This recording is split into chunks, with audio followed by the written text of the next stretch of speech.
Asia نفس پر Asia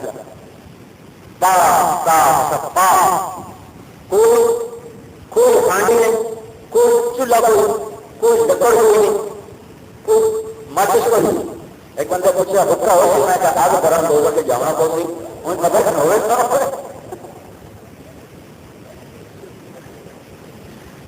کوئی گندی چیز دو نہیں ہوگی اس کے وہ کھانے مارو،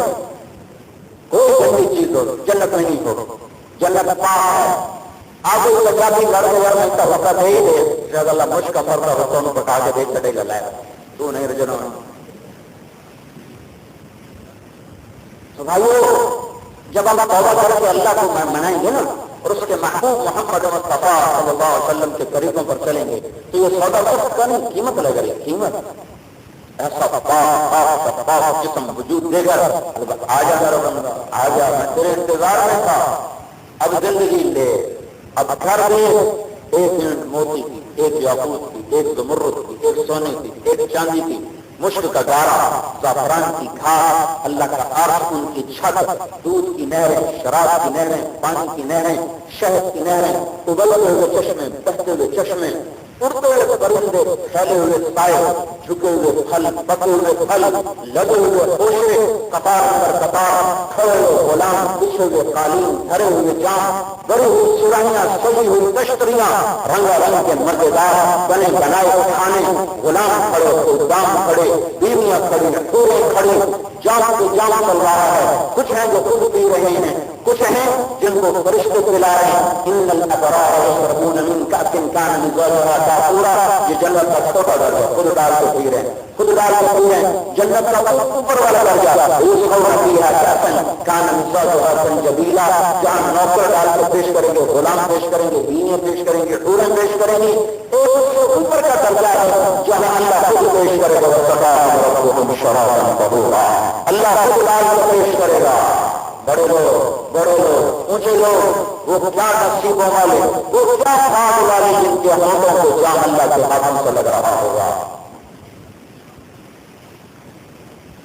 انسان سلام سلاما سلام سلاما، فرشتے بھی آ جائیں گے، سلام علیکم سلام علیکم بما صبرتم فنعم عقبی الدار۔ فرشتہ کو سلوٹ مارتا ہے، پولیس والے کو سلوٹ مارتے ہیں نا، ہمیں اندر کا لے کر دونوں کی بات کریں سر منہ نالا سر، ایسے تو آپ کو ریٹائر ہو اس کو پوچھتا کوئی نہیں۔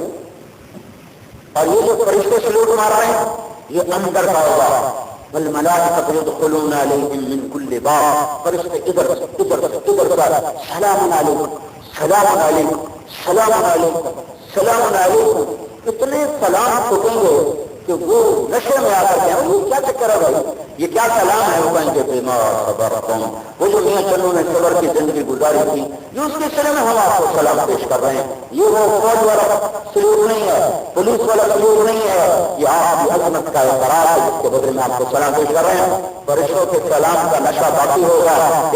نام اللہ کا عرش کھلے گا اور اللہ سامنے آ کر کہے گا سلام قولا من رب الرحیم، میرے بندو تمہارا رب بھی تمہیں سلام پیش کرتا ہے۔ میرے بھائی اکثر جوان بیٹھے رہو، توبہ کر کے اٹھو، جنت کی سوچ رکھو، جنت کی دوڑ لگاؤ۔ یہ دھوکے کا گھر، یہ مچھر کا گھر، یہ مکڑی کا جالا، اس کے پیچھے کیا ایمان کو بیچنا خراب کرنا؟ کھانے کی لذت، پینے کی لذت، پہناوے کی لذت، زندگی کی لذت، شادی کی لذت، میاں بیوی کی لذت، یہ تو سب کچھ اللہ نے جنت میں سنبھالا رکھا ہوا ہے۔ اور ایک نظر اللہ کے چہرے پر ساری دنیا کا ساری جنتیں بھول گئی، پانی چل رہے ہیں۔ سب سے پہلی دعوت کو اللہ تعالیٰ جنت میں کرے گا ناشتہ، پہلے ناشتہ، پہلا ناشتہ جو اللہ کروائے گا وہ ہوگا بیل اور مچھلی آپس میں کشتی کرے گا۔ بیل اور مچھلی یہ نہ سمجھے آئی پورے گاؤں میں گلدے ہی کوئی سمجھے مچھلی کی وہ سارے ہم تو زیادہ دریا گندے ہو گئے، سارے کٹر دریاؤں میں گئے، اسے پانی میں مچھلیاں پیتا آگے انہوں کی وہ نہیں مرضی تو اور بات ہے۔ تو وہ مچھلی جنت کی، وہ بیل جنت کا، ان دونوں میں کشتی ہوگی، کشتی۔ تو اللہ تعالیٰ ان کی کشتی کے ایسے دور پیش دکھائے گا کہ جنت والے مست خوش۔ ایک دفعہ نا ہم نے لاہور میں پہلوانوں کو اکٹھا کیا، اب میری سمجھ میں نہ میں ان کو کیا بات کروں، انہیں عقل ماری ہوں گی، رگڑے کھا کھا کھا کانوی باہر نکلے، میں کہ یار میں ان سے کیا بات کروں، موٹے موٹے مونے روڈ مان کے کھاڑا، میں ایک مسجد میں ان کو جمع کیا تھا، میں اب سے یا اللہ میں ان سے کیا بات کروں، مجھے نہیں روئیں گے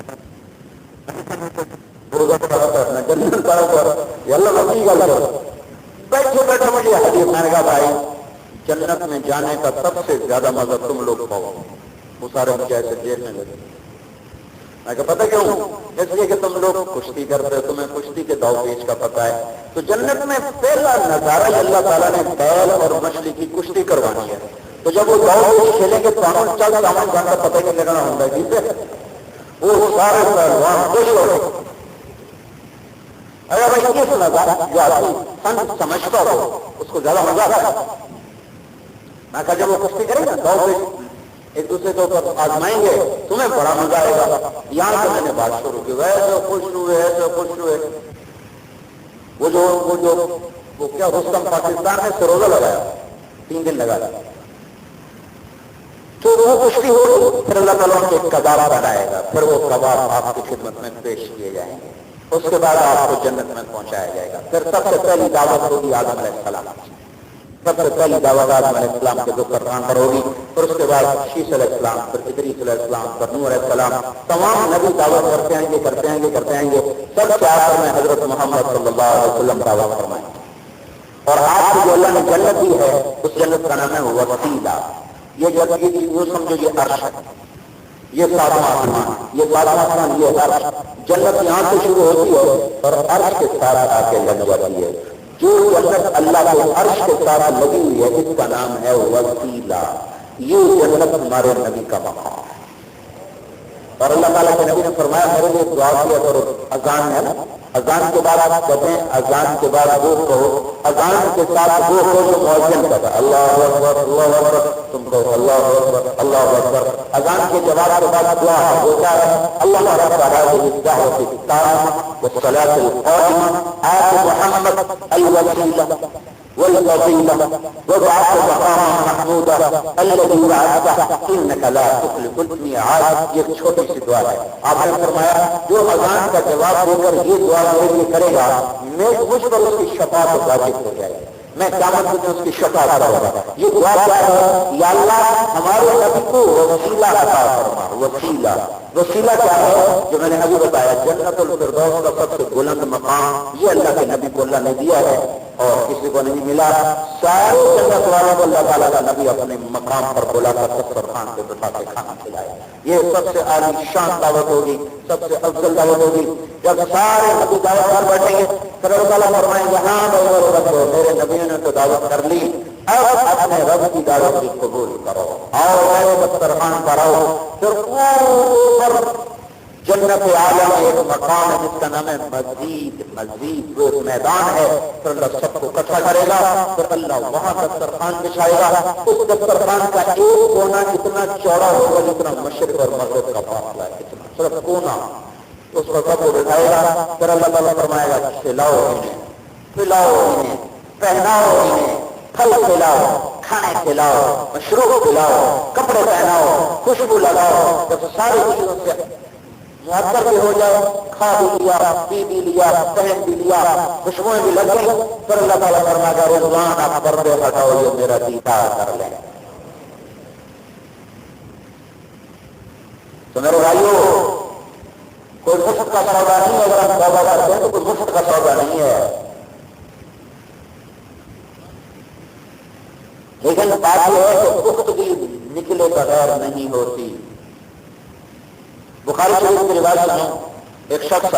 نے 99 قتل کیے، اس کو خیال ہے توبہ کرو، تو کسی عالم سے پوچھ لیا چھوٹا سا ان پڑھ قسم کا، اسے کہا کہ میری توبہ ہے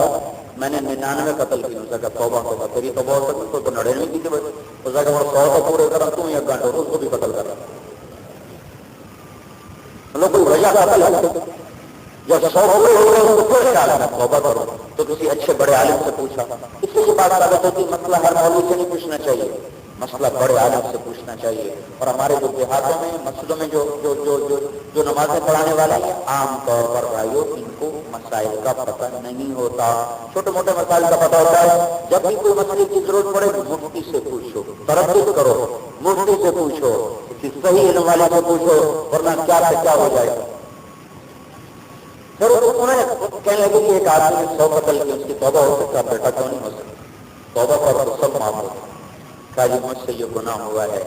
میں توبہ کرنا چاہتا ہوں. کہنے لگے بیٹا تیری توبہ قبول ہے پر ایک شرط ہے, توبہ پکی ہو. اور توبہ پکی تب ہوتی ہے باقی ماحول بدلے. تو یہ میاں چنو کی بستی بڑی خراب ہے. چنو والے ناراض ہو گئے, تلم والی بستی بڑی خراب ہے, تو لمبا میں اپنی بستی بنا لے رہا ہوں. تو یہ لمبا تو وہ فلاں جگہ نیک لوگ رہتے ہیں, ان کی بستی میں چلا جا تو پھر تیری توبہ پکی ہو جائے گی, پکی. تو اسے پتا چلا کہ گھر چھوڑنا بڑا ضروری ہے, گھر چھوڑے بغیر کم نہیں بن گئے. انہوں نے کہا کہ مجھے منظور ہے, اگر مجھے گھر چھوڑنے پہ معافی ملتی ہے تو میں تیار ہوں. وہ تو ہمیشہ کے لیے چھوڑ کے نکلا, ہم تو چیلا لگا دو, چیلا لگا کے پھر چلو واپس آ جاؤ, تو لمبے آ جاؤ, کچے کو آ جاؤ, 4 دن لگا کے پھر واپس آ جاؤ. اپنے مقام پر مہینے میں 3 دن لگاؤ, اپنے ہفتے میں 2 گشت کرو, مسجد میں 2.5 گھنٹے روزانہ رہو. اتنا کام کر لو تو آپ کی بنیاد بن جائے گی, ساری زندگی کے لیے راستہ مل جائے گا آگے بڑھنے کا. اس نے اپنا بوریا بستر سنبھالا اور گھر چھوڑ کے چل دیا. چند قدم چلا تو بیماری نے گھیرا, سو بے قراری بڑھی. تو اس نے آہستہ آہستہ چلنا, پھر گر گیا, پھر ایسے گھسٹتا رہا, پھر وہ ریگتا ہوا مرا. ایسے مرا کہ اس کے ہاتھ یوں آگے کی طرف, انگلیاں زمین میں گڑی ہوئی تھی, اور وہ آگے بڑھنے کی کوشش میں مرا, یوں مرا. تو اللہ تعالیٰ کو یہ ہدایت پسند آئی کہ اس نے ایک کہانی بنا دی, دونوں فرشتے بھیج دیے, جنت کا بھی بھیج دیا, دوزخ کا بھی بھیج دیا. دوسری کہنے لگے بڑے تو سادہ مہمان پرانا ہی ساڑھا, جنتی کہنے لگے نہیں بڑی پرانا ہی ساڑھی ہے, ساڑھی رات ہو رہے ہوں سادہ پرانا. اب دونوں میں جھگڑا ہو گئے, ہمارا ہو گئے ہمارا. وہ کہیں توبہ کر لیا, وہ کہ نہیں, جب تک وہاں نہ جاتا توبہ نہیں ہے. تو اللہ تعالیٰ نے تیسرا فرشتہ بھیجا, ہاں بھائی انصاف کرو. کیا اللہ تعالیٰ نے فرمایا ایسا کرو, فاصلہ لاکھو, گھر سے ادھر جہاں یہ مرا ہے دونوں طرف کا فاصلہ, اگر گھر کے قریب ہو تو دوزخ میں جائے, اور اگر اس بستی کے قریب ہو تو جنت میں جائے. اور واقعہ یہ تھا کہ گھر کے قریب کا ادھر سے دور تھا. جب ناپنے لگے تو اللہ نے ادھر کی زمین سے کہا تو پڑ گیا, اور گھر کی طرف والی زمین سے کہا تو پھیل جا. وہ زمین پھیل گئی, وہ زمین سکڑ گئی, تو نیک کی بستی کے قریب ہو گیا. اللہ نے فرمایا ہم نے معاف کیا.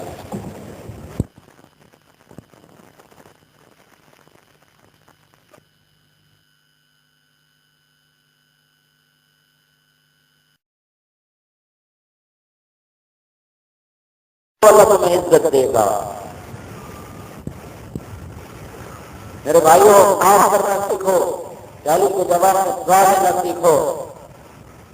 چھوٹے بن جاؤ, نیچے ہو جاؤ, اللہ سے قسم اللہ عزت دے گا.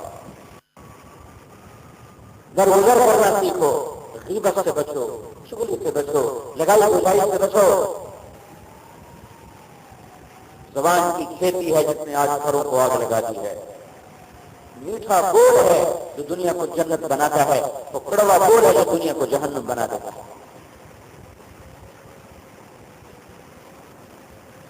ہاں, اور وہ اللہ کے محبوب تعالیٰ نے انسانی ضرورتوں کو پورا کرنے کے لیے اپنی طرف سے دین دیا ہے, ایک طریقہ دیا ہے جس کا نام اسلام ہے. ان الدین عند اللہ الاسلام, یہ کامل اکمل مکمل دین ہے. اس علیہ السلام نے تو شادی نہیں کی, تو ان کی زندگی سے ان کے امتی کو راستہ نہیں مل سکتا کہ کیا طریقہ ہے شادی کے کرنے کا. ہمارے نبی نے اپنی بھی شادی کی, اپنی بیٹیوں کی شادیاں کی, اور اپنے بھی نکاح پڑھے, اپنے ساتھیوں کے بھی نکاح پڑھے, اپنی بچی کا بھی نکاح پڑھا, اپنے بھی ولیمے کیے, دوسروں کے ولیموں میں شرکت فرمائی. یہ زندگی کا ایک ایسا لازمی تقاضا ہے جس کے بغیر انسانیت کی تکمیل نہیں. لیکن جیسے ساری چیزوں میں حکم ٹوٹے ہوئے ہیں, تو شادی میں بھی اللہ کے حکم ٹوٹے ہوئے ہیں. ناجائز اخراجات اور فضول رسم و رواج,